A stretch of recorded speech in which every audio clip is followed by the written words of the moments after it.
Good evening.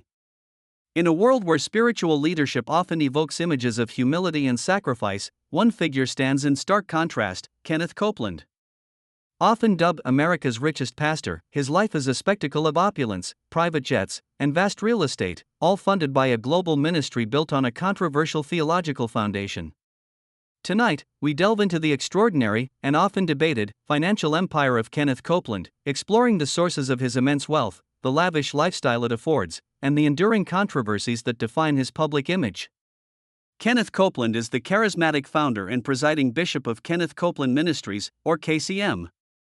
Born in 1936, Copeland initially pursued a music career before dedicating his life to evangelism.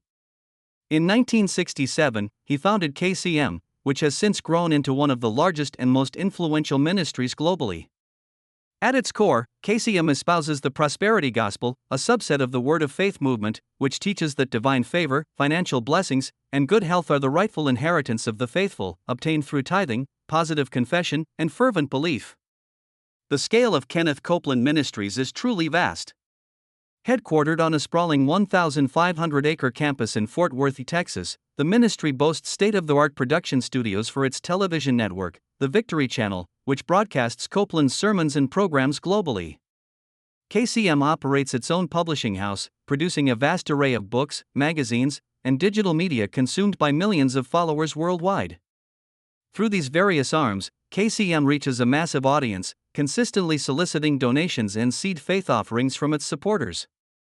The sheer global footprint of the ministry allows for a consistent and significant flow of revenue, positioning it as a major player in evangelical Christianity. Perhaps the most visible aspect of Kenneth Copeland's wealth is his extensive fleet of private aircraft. The ministry reportedly owns several jets, including a multi-million-dollar Gulfstream V, a Citation X, and a Cessna 550 Citation Bravo. These aren't just practical tools, they are symbols of extreme luxury. Copeland himself has famously defended their necessity, stating that they are crucial for global travel to preach the gospel, and even, controversially, claiming that commercial flights are filled with demons that could hinder his ministry.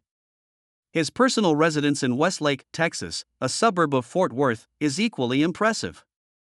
Valued at millions, the property sits on a vast estate, complete with a private airstrip connected directly to his mansion.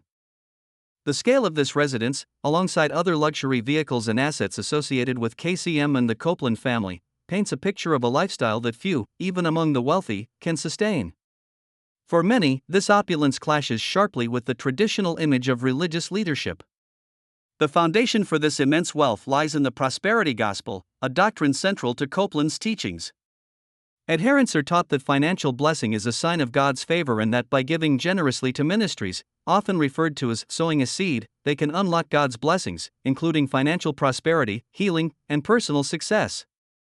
Copeland frequently preaches about the principle of faith giving, encouraging his followers to donate beyond their means, with the belief that God will multiply their offerings exponentially.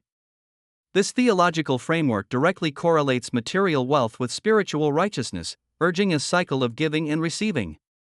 Unsurprisingly, this lavish lifestyle and the doctrines that underpin it have drawn extensive criticism and controversy. One of the most significant points of contention is the lack of financial transparency from Kenneth Copeland Ministries.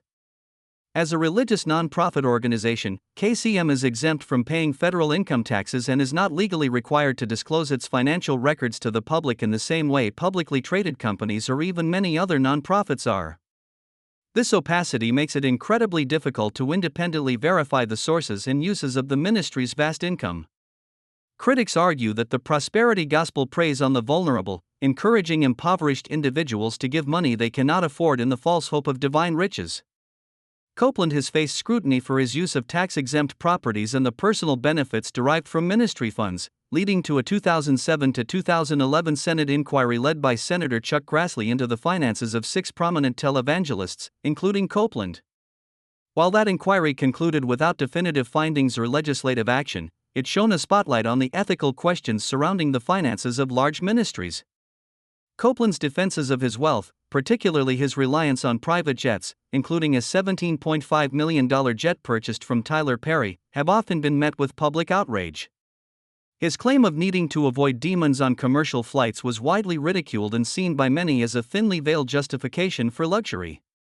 During natural disasters, such as Hurricane Harvey, KCM faced criticism for not using its resources, including its large private planes, to aid victims, further fueling the debate about the ministry's priorities. The story of Kenneth Copeland's immense wealth thus becomes a microcosm of a much larger debate within contemporary religion: the intersection of faith, prosperity, and financial accountability.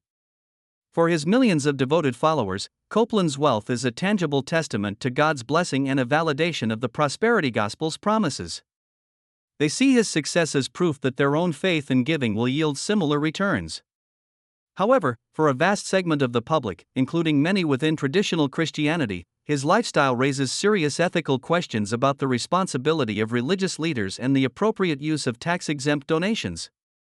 The opulence creates a perception of exploitation, undermining the moral authority of faith-based organizations. Kenneth Copeland's journey from aspiring musician to global televangelist, presiding over an empire worth hundreds of millions, if not billions, remains one of the most compelling and controversial narratives in modern religious history. His wealth, assets, and the unique theological framework that supports them continue to spark fervent debate about the true meaning of spiritual prosperity and the accountability of those who preach it. The title of America's Richest Pastor isn't just a label, it's a profound statement that challenges our perceptions of faith, fortune, and public trust.